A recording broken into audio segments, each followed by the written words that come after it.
তোরা সবাই কেমন আছো? ভালো আছো নিশ্চয়ই, আমিও ভালো আছি অনেক। তো আজকে আমাদের রেসিপিটা হচ্ছে ভেন্ডির তরকারি, সেটা হলো নিরামিষভাবে।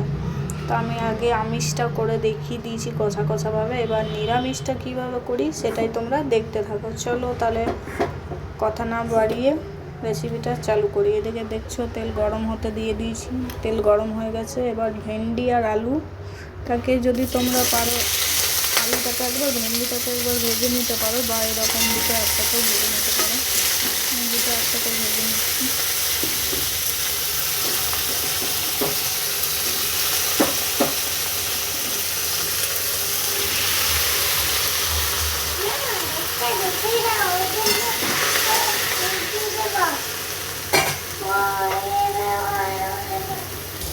দেখতে পাচ্ছ আমার ভাজা ভাজা হয়ে গেছে। এর মধ্যে একটা তেজপাতা দিয়ে দিলাম, আর এখানে আমি পেস্ট করে রেখেছি আদা, টমেটো আর কাঁচা লঙ্কা। এই পেস্টটা এর মধ্যে আমি দিয়ে দেবো, দিয়ে 2-3 মিনিটের মতো নাড়বো, নেড়ে নেবো।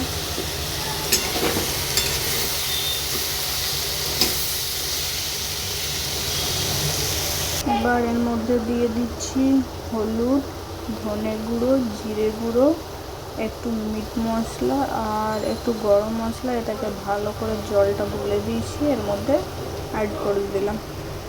তারপর আবার কিছুক্ষণ নাড়াচাড়া করতে থাকবো যতক্ষণ না এটা কষা কষা হয়ে যাচ্ছে। তো তারপর একটু জল দিয়ে ঢাকা দিয়ে দিতে হবে। নুনটা আমরা একটু পরে দেবো, নুনটা এখন দেবো না, একটু পরে নুনটা অ্যাড করবো।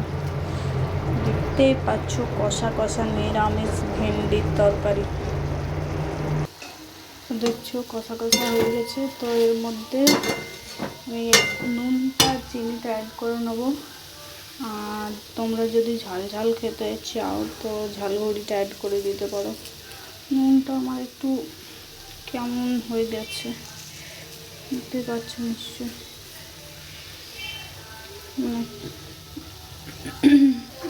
একটু সামান্য চিনি দিলাম, ব্যাস।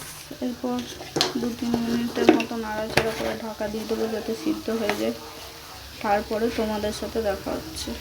তো দেখো তোমাদের সাথে কখনো দুটো রেসিপি একসাথে শেয়ার করবো না, বাট আজকে করছি। আর এই দিকে চাপিয়ে দিয়েছি একটা কুকারের মধ্যে, একটু তেল দিয়ে একটু জিরে দিয়ে মসুর ডাল, আলু আর টমেটো এটাকে ভালো করে ভেজে এর মধ্যে হলুদ, নুন আর একটু পরিমাণ চিনি অ্যাড করে দেবো। তারপর ভালো করে ভাজার পর 3-4টে সিটি দিয়ে দেবো, তাহলে ডালটা মুড়ি খাওয়ার জন্য তৈরি হয়ে যাবে। আর এইদিকে একটা রেসিপি দেখতেই পাচ্ছ এটা হচ্ছে, তো এটা পুড়ে যাচ্ছে। তো এদিকে হলুদটা আমি অ্যাড করে দিলাম, হলুদ, নুন আর একটু চিনি অ্যাড করে এটার মধ্যে জল দিয়ে দেবো, কারণ নিচের দিকটা দেখতে পাচ্ছ লেগে লেগে গেছে। এটা বেশিক্ষণ রাখা যাবে না, নাহলে পুড়ে যাচ্ছে। এর মধ্যে জল দিয়ে দিলাম, তাও একটু পুড়ে গেল। ছেলে দুদিকে দুটো রান্না করছে তো ওই জন্য পুড়ে যাচ্ছে, একটু তলাতে লেগে গেছে। তাও খেতে খারাপ লাগবে না, কী করবো, দু সাইডে দুটো রান্না চাপানো আছে, তো করার নাই। তো এটাকে 2-3টে আমি সিটি দিয়ে দিচ্ছি। এইভাবেও তোমরা যদি ডাল বানাও খেতে খুবই সুন্দর লাগে। কিছুই না, একটু টমেটো, একটু আলু আর মুসুরি কলাই, একটু নুন, হলুদ আর একটু তেল দিয়ে ভেজে নেবে ভালো করে। গোটা জিরে দিয়ে দেবে, তার মধ্যে একটু চিনি দিয়ে 3-4টে সিটি দিয়ে দেবে, একটু ভালো করে ভেজে। আর এটাকে যদি পেঁয়াজ দিয়ে বানাতে চাও তো পেঁয়াজটাকেও একটু সাথে ভেজে নিতে পারো। এর সাথে যদি কোনো শাকসবজি থাকে সেটাকেও ভেজে করে দিয়ে দিতে পারো, আরও সুন্দর খেতে লাগে। আজকে আমি এমনি সিম্পলই বানাচ্ছি। কেমন লাগবে ভিডিওটা? তো দেখো এদিকে আমাদের ডালটা রেডি হয়ে গেছে। এভাবে ডাল বানাতে পারো তোমরা, খুব সুন্দর লাগে খেতে। রুটি বা মুড়ির সাথেও মেখে খেতে পারো। আর এদিকে তরকারিটা আমি দেখাচ্ছি, ওটাও রেডি হয়ে গেছে। তো দেখো আমার দুটো রেসিপি রেডি হয়ে গেছে, আমি বানিয়ে নিয়েছি। তো এবার আমরা খাবার খাবো। তো আজকের মতো এইটুকুই, tata, bye bye, thank you for watching. সবাই ভালো থেকো, সুস্থ থাকো এই কামনা করি। দেখা হবে এবার আবার পরে যে ভিডিও বানাবো সেখানে। তো আজকের মতো এইটুকু। কেমন হয়েছে রেসিপিটা তোমরা অবশ্যই আমাকে কমেন্ট করে জানাবে। যারা নতুন দেখছো চ্যানেলটাকে তারা অবশ্যই চ্যানেলটাকে সাবস্ক্রাইব করে দিও এবং চ্যানেলটিকে একটা লাইক করে রাখো। Tata, bye by.